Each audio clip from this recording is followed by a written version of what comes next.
Welcome two हिरावसा blog मागो दमासि फोरबोनि बयखौबो बरायनाय थाबाय। दानि जा आंनि सुइटारजों आंजों मन्दिरसिम थांगासिनो बाथौ थानसालिसिम।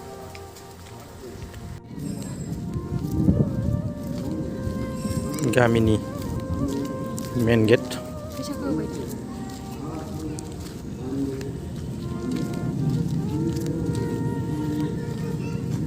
मागो दमासि फोरबोनि दान बावदों बेयावहाय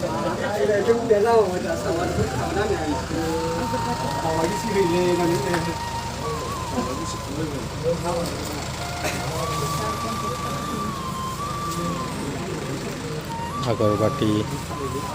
थाव रां दान बावदों।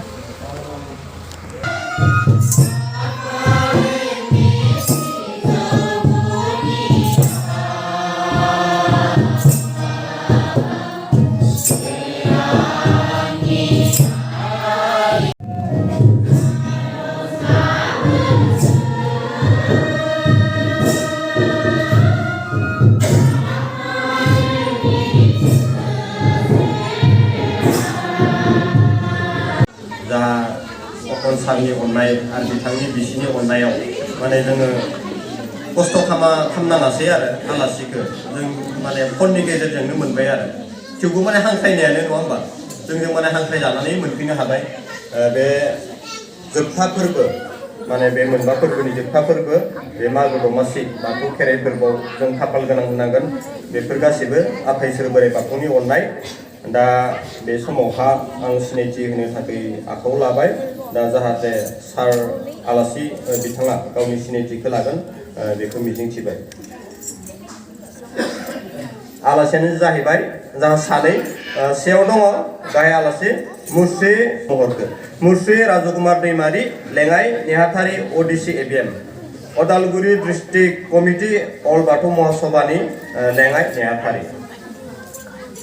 साबायखर। आरो लोगोसे बिथाङा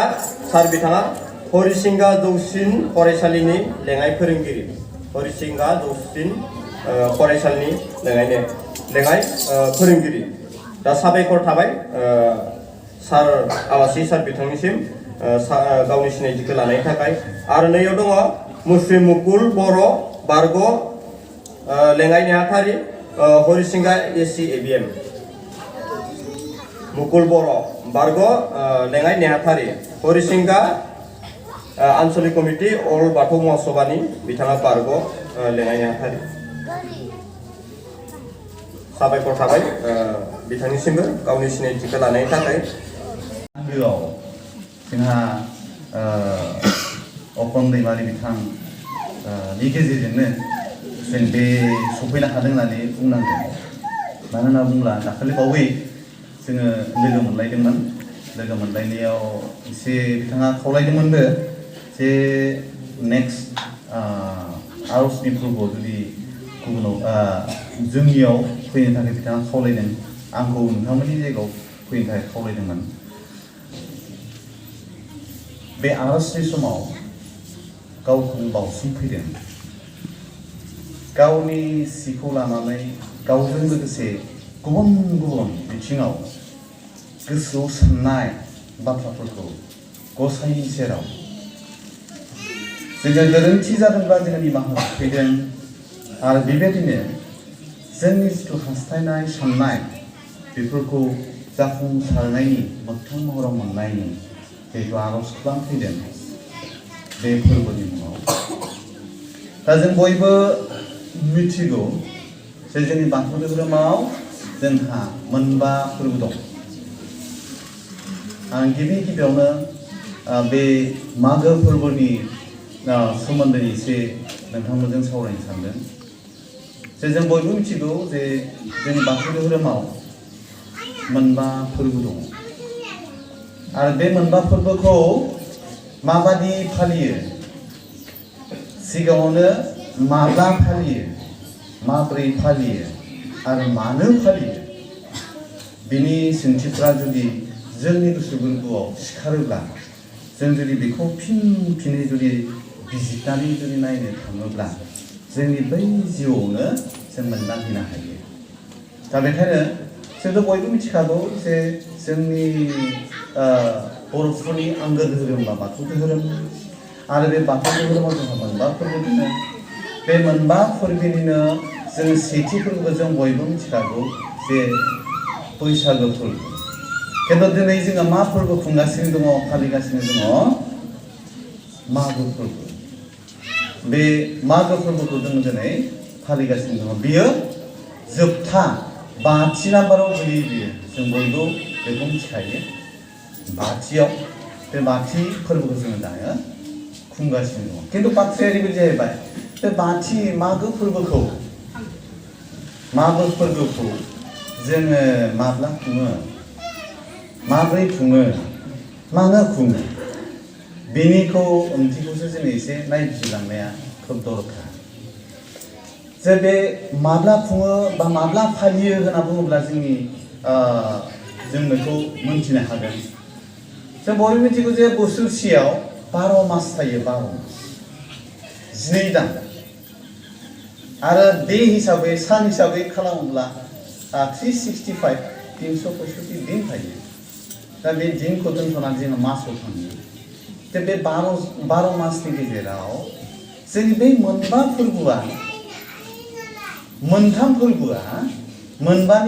फोरबोआ दान मोननैजों नांजाबनाय माने लिंक दङ हमना ला बैसागो फोरबो बुंदो बैसागो फोरबो बुंनाय लोगो लोगोनो बियो जोङो से बैसागुल' नङा होमबा जों मानिफ्राय जाजेनो जोङो बै सैत्र दाननि लास्ट जोबथा दानजों लिंक लानानै नङा होमबा जोबथा सैत्र दाननि जोबथायाव जोङो मा खालामो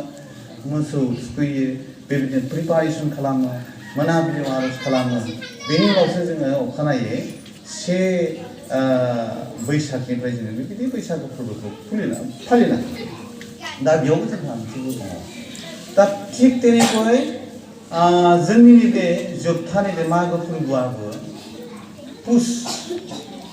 पुस दाननि जोबथा अर्थात मैयानिफ्राय लाजेननानै जोङो दिनै माग दाननि 1 खालाराव जोङो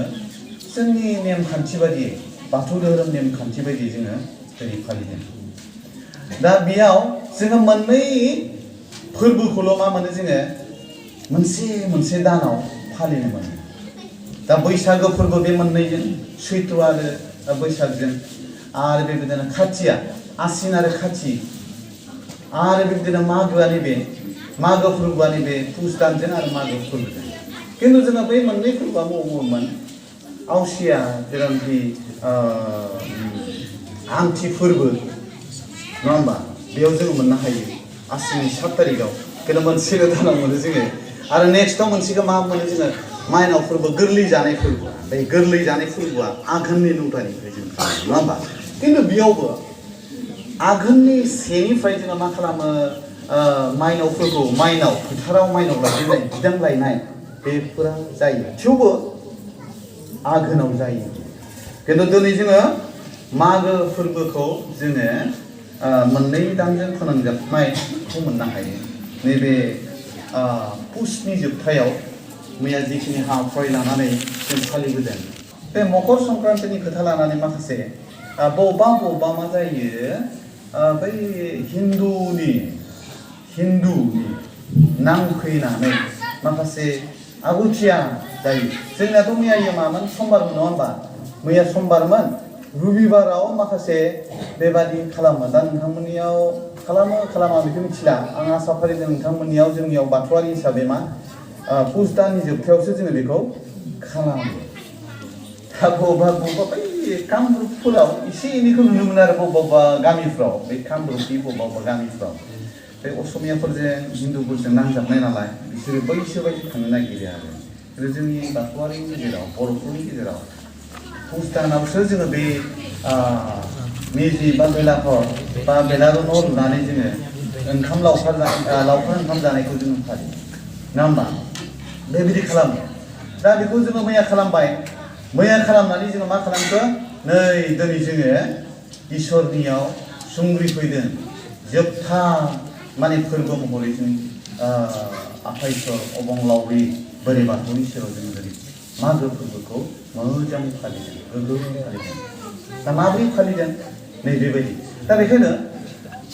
बैयाव जे जोङो मैयायो माबा खालामबाय लावखार ओंखाम जादों सेंग्राफोर माखासे ज' जाजायबो खालामो सोरबा बबेयावबा एसे खालामो लायो बबेबा मोनसे गामियावनो बिथिं साब्रै साबासो बैथिंजाय न'खरब्रै न'खरबासो बिदि खालामो दा जोंनि बे माबायाव अबयसे ओरैबायदि मोनसे फैबाय जोंनो बेखौबो नांगौ जायो इउनिटि खौसेथिखौबो नांगौ जायो मानोथोलाय जोङो जुदा जानो नङा होमबा संसाराव गामि मोनसेयाव न'खर बायदिसो नालाय नङा होमबा न'खर बायदिथ' बे हिसाबै जोङो माबा खालामो अबयसे जोंनि बिथिंजाय माबा खालामो मा होनना बुङो बयबो बोराय बुरै सेंग्रा सिख्ला मोनसेयावनो खालामो आरो जोंनावबो मा दङमोन गोदो नोंसोरो बिबायदि जायोबा जोंबो बिदि जानो नोंसोरो गोसा दामबा जोंबो ओरैबायदि गोसा दामो बेबायदि जुजिलायनाय फैयोमोन नाथाय दहायना बुंखादों गामिया मोनसे न'खरसे बादि न'खरसेब्ला न'खरावबो अनलायनाय थायो नालाय नङा होमबा नै अनलायनानैसो थानांगौ नालाय दा बेवहाय जोङो मा खालामो रायलाय होनलाय गथ'फ्रा बिदि खालामनो नागिरोमोन सेंग्राफोरा माखासे दा बेवहाय ज'है स्र'है मोनसेयावनो खालामो बेबायदि जायो दा बे अनलायनाय बै जों दोहै रायसनलांदों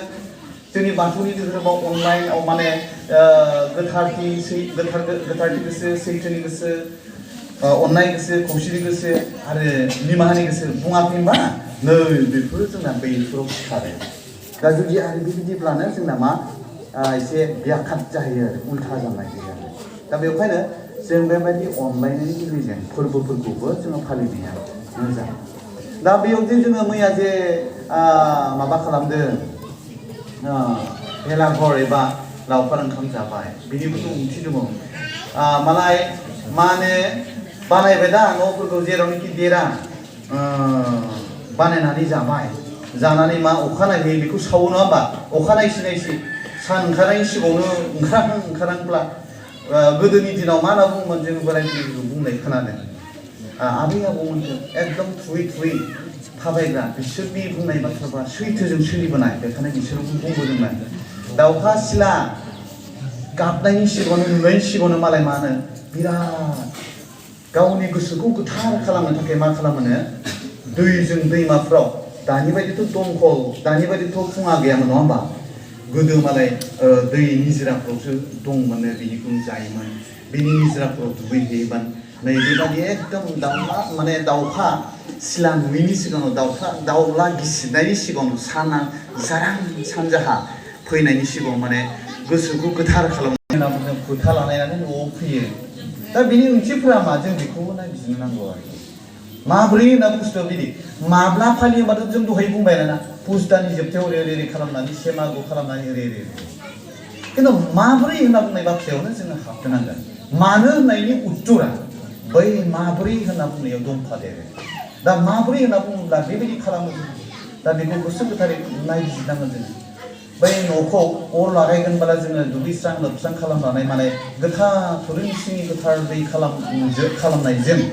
सारनानैसो खालामो नङा होमबा सारनानैसो होनानैसो अर लागायो दा मानो अर लागायखो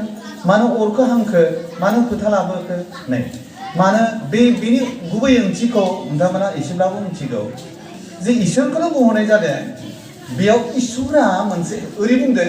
सान मोदायनि बाथ्रा बुंदों नङा होमबा अर मोदायनि बाथ्रा बुंदों अर माने सान तारमाने मानो सान मोदाय होनना बुङोब्ला अर मोदाय होनना बुङोब्ला बेलेग साननानै लायो नङा इसोरा बे मोनबा गोहोखौ लानानै जोंनिया मोनबा गोहोखौ बार हा दै अर अखरां बे मोनबा गोहोआवनो हाबसिनानै दङ दिनै मा जों अनुभबखौनो खालामाखै दिनै खिन्थु जों गोथौयै सानबा नायबिजिरनो हायो जों बहा जनानै दङ थानसालिया बहा दङ इसोरनि बिखायाव दङ बबेयाव बैसुमुथियाव नङा होमबा बैसुमुथिया जे जोंखौ आरामै बामनानै लादों जों बेखौ अनुभबखौनो खालामनो नागिरा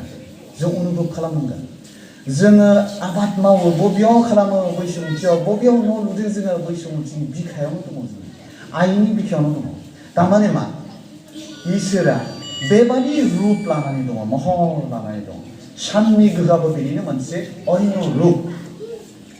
बे ओरैबादि शक्ति बेनि गेजेरजों ओरैबादि शक्ति सोरां नङाब्ला जेब्लायबो सान्ति गोजोननाय जौगानाय मोननो हानाय नङा जों सोरां फैयाब्ला जोङो बिदुं मोननाय नङा इसोरा दिनै जोंनो सोरां होदों बिदुं होदों सोरां आरो बिदुंनि गेजेरजों सब सृष्टि जालांजोबदों दिनै जोङो सोरां नङामोनब्ला मा जागौमोन जुदि खोमसियावनो थानायमोनब्ला मा जागौमोन नंगौ गुबुन जायगायाव जोङो 3 दान 6 दाननि खोमसि खिन्थु बिसिनियावबो खोमसिल' नङा मोनसे समाव सोरां फैयो दिनै जोङो 12 घन्टा सोरां मोनगोन जोङो खिन्थु 12 घन्टानि उनाव खोमसि फैगोन खिन्थु इसोराबो जोंखौ नासयनानै नाख्रेबनानै अना लाफानो गोनाखै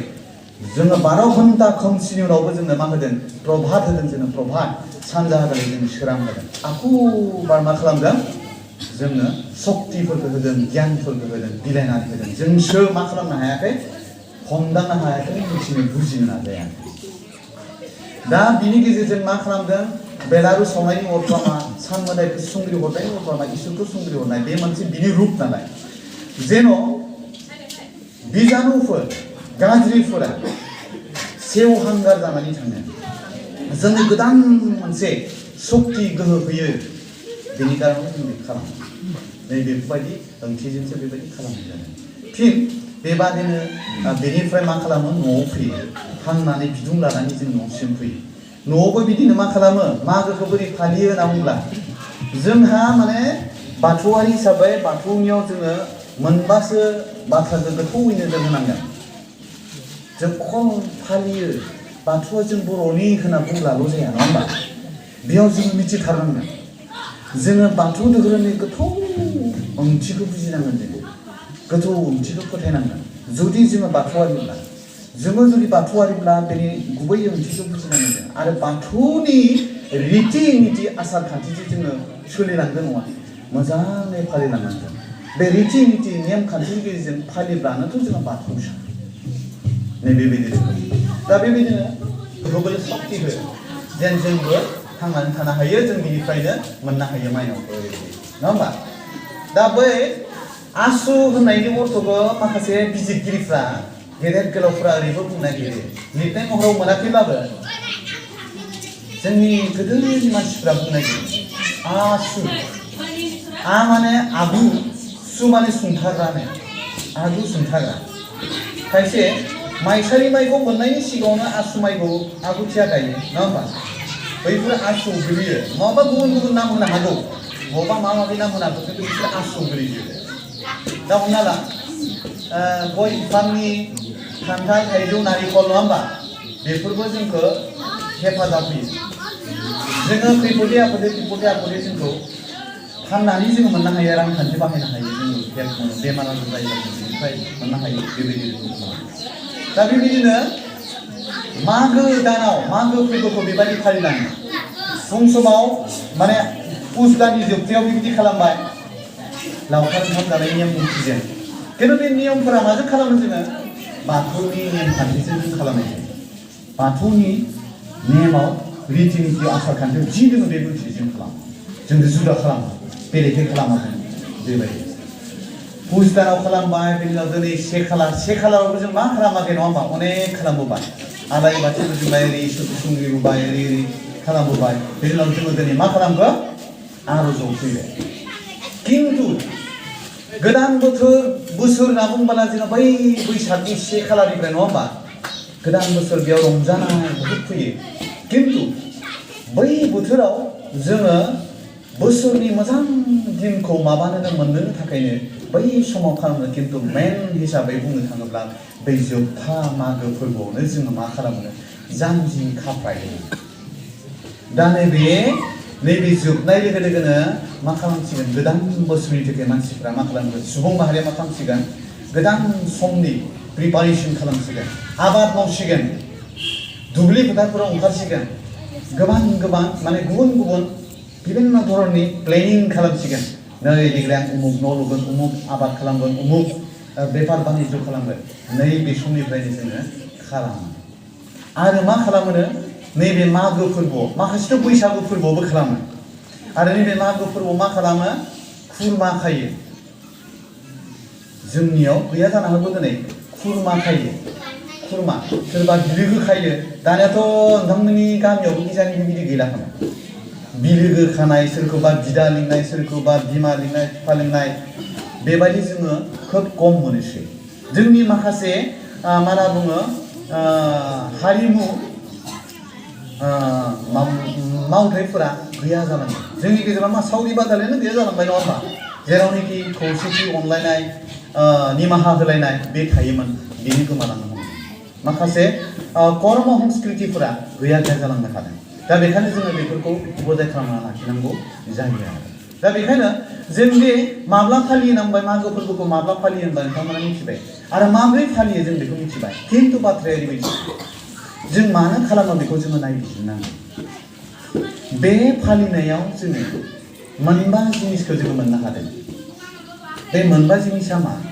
बै जे मोनथिनायाव रायलांदों जों बेखौनो जोङो सानफ्रोमबो मा खालामो जोङो सान्तिखौ लुबैयो सान्ति जौगानाय आरो सान्ति बबेयाव सान्ति लुबैयो न'खराव बबेयाव सान्तिखौ लुबैयो जों गोजोननायखौ गामिफ्राव बबेयाव लुबैयो जों समाजाव लुबैयो बबे समाजाव जोंनि गामि समाजाव जोंनि न'खराव जोंनि गामि समाजाव बबेयाव आरोबाव जोंनि धोरोम माहारिनि समाव जोङो बा सुबुं माहारिनि गेजेरावनो जों सान्ति परिबेकखौ जों लुबैयो दा बे सान्ति परिबेकखौ सान्ति गोजोनखौ हास्थायनांगौब्ला जों बै फोरबोफोरा जोंखौ मानो बेबायदि खालामहोदों फोरबोआव जे जों फालिदों मानो जेब्लानाखि जोङो फोरबोनि उद्देश्यखौ फोरबोनि थांखि जेब्लानाखि बे गोरबोआव बजबनानै लानो हादों अब्लानो जों बे सान्तिफोरखौ मोननो हागोन जोङो फोरबो जायखिजाया खालामनाय माने फोरबोखौ जुदि सा जाजाङै खालामोब्ला जों गोथौयै थाङाब्ला जोङो बैखौ उद्देश्यखौ मोनहैनो हानाय नङा दिनै मोनसे एकदम गोनां जिनिसखौ आं खालामदों बेयावनो नायबाव फोरबोआव जोङो मा खालामो मोनसे गोथै सि नङा होमबा सि बावो जोङो बावना बावो नोंथांमोननि गेजेराव दिनै बावो खायसे उनावबो बावनो नागिरो खावसे आगोलबो बावनो नागिरो खिन्थु जोङो दिनै बावो दुगैस्रां लोबस्रां नैबे रायजोनि थानसालियाव फैनायनि सिगां जोङो मोनसे हाबाफारिखौ मावो बे हाबाफारियानो जादों गोथै सि बावनाय बे गोथै सिखौ जास्ट ओरैनो बावो नामा जोङो बेयाव मा मा होयो नोंथांमोना मिथिगौ खोला मोखां जानानै लिरस्रांनानै ने लाइजौ लाइ गय जरा फाथै जरा आलारि बाथि फोजोंनानै दै सारनानै लिरस्लांनानै माइरं होनानै थुलुंसि होनानै आन्थु गुग्रुब खालामनानै जों खोला खुलुमहरो बा बबेबा मोनसे जायगाथिं खालामहरो मानो खालामो नों बे समाव जे आन्थु गुग्रुब खुलुमखो बेखौ जोङो नायबिजिरनांगौ नामा मानो खालामखो जोङो बैसोर नङामोनब्ला बै रुंसारिया नङाब्ला आजै आजौमोन नङामोनब्ला दिनै जोङो बे लेभेलाव थानो हानाय नङामोन आं दिनै महरखौनो मोननाय नङामोन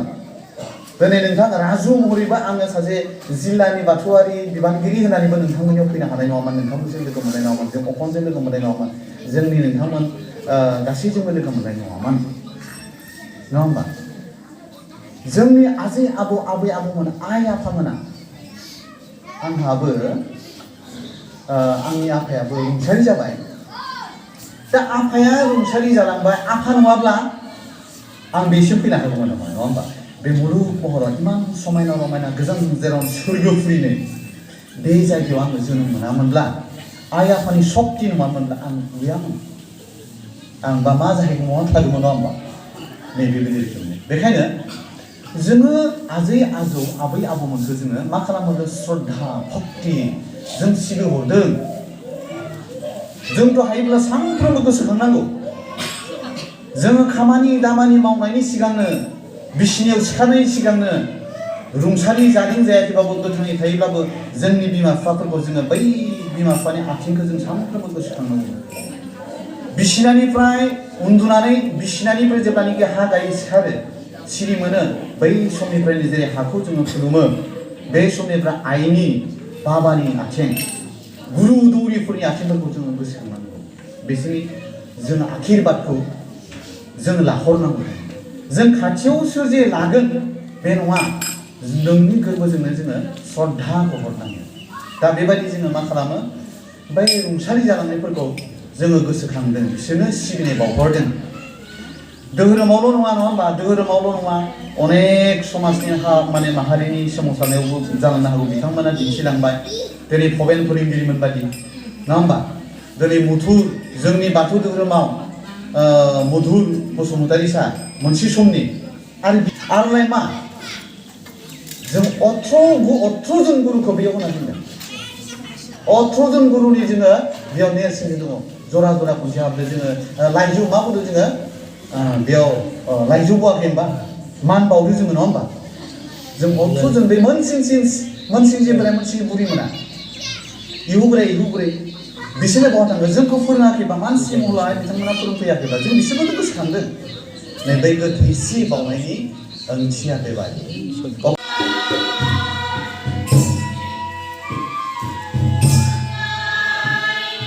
माइनाव बरायनाय